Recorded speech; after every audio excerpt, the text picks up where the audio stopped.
So for this next part, I created a very simple gun. Ridiculously simple, like programmer art simple. I brought it in as a scale mesh. It's got a single joint, and I put a socket on it. So what I want to do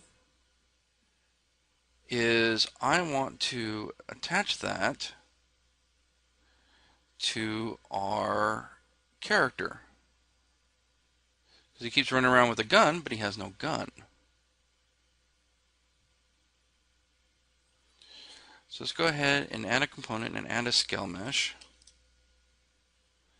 And then we'll assign the gun.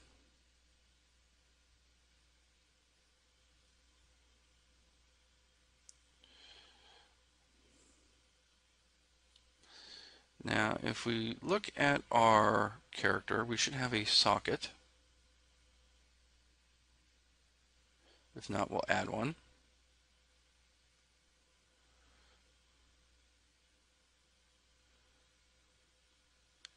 No, we didn't put a socket. So let's put a socket to attach that gun to. Oh, there it is. Yeah, weapon R. It's a weapon R bone is what it is. So let's go ahead and let's see, where's that bone at?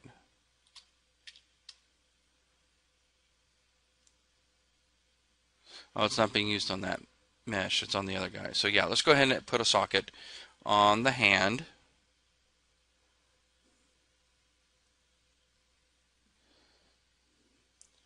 And we'll call it our weapon attach.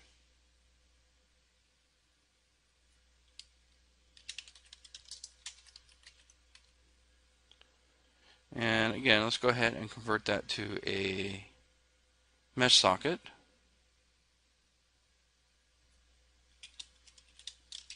Just rename it real quick there. There we go. That'll work. And then we will position that. Let's get it'd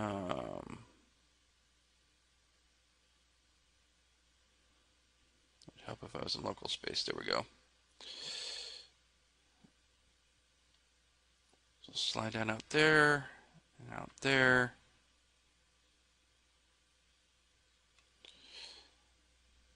There we go. We'll save that, save that. So now we need to attach that to the socket. So let's go to the construction script because we want this to happen when the character is first created.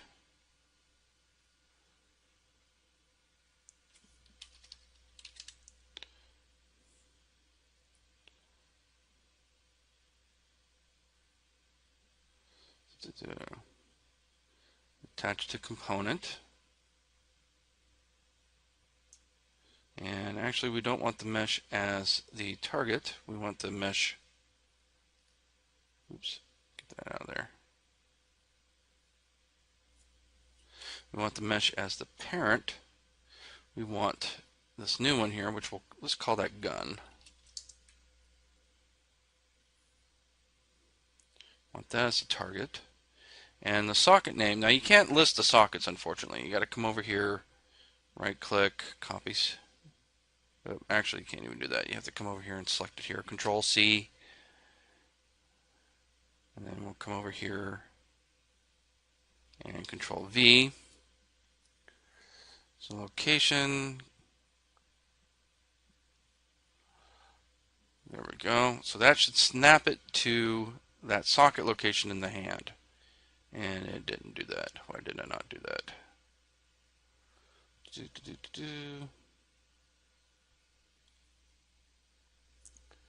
There we go, wrong settings. I had to go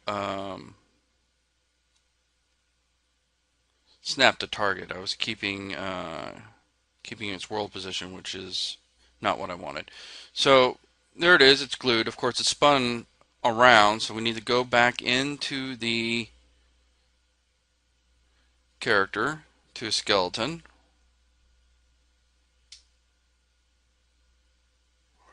And we'll spin that socket 90 degrees.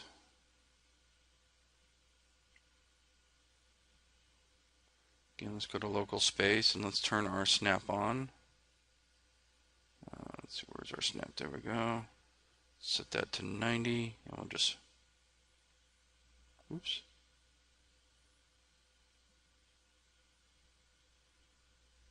Maybe not. Let's go ahead and do it to 10, and we'll go 1, 2, 3, 4, 5, 10 more. There we go. Remember, we got to save the mesh because it's a mesh socket, and there we go. Okay, so now we got the gun glued to the hand. So why am I doing this? Well, another thing that we can do in the post-anim blueprint is to set up the IK for the left arm. Now, why do we want to do this? We have the blend spaces. Well, what we've learned just through practice and through using it is that when you're doing the blends and you start going into the different corners, you start getting drift in that left arm. So usually what we do is we do the anim blends, but then we use IK to correct for that and really glue that arm on. And if you want to get really fancy, what you would do is you would put a skeleton on the gun, so the gun would have its own blend space, and that joint shifts because you don't usually glue your hand to the gun. The gun, your grip adjusts as you're moving the gun.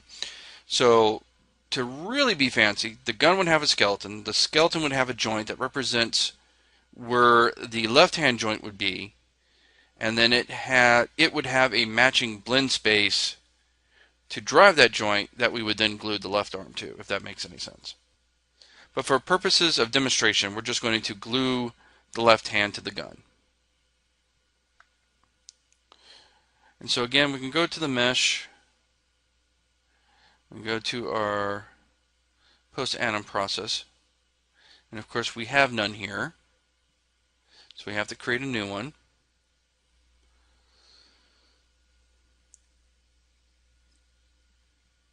And again, we can do it that way, or we can use this for a post-process animation and hook it into the mesh, or we can do a sub-anim instance and hook it into the pawn. Either way will work. So let's go ahead and create a new animation blueprint. And we will call this left hand IK anim BP. And I think I'm just going to go ahead and do it as a sub-anim process as opposed to a post process, because that way you can just swap them in the pawn and it'll be consistent for you guys.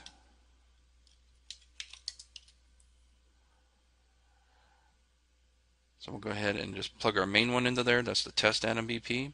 And then the IK is going to be a skeletal control. So again, we're going to have to convert. And so now we're going to apply an IK to this.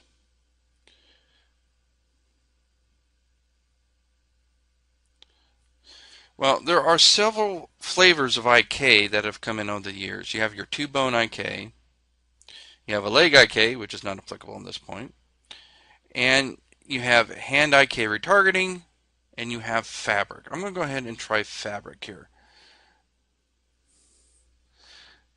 Now the position here is a pin, and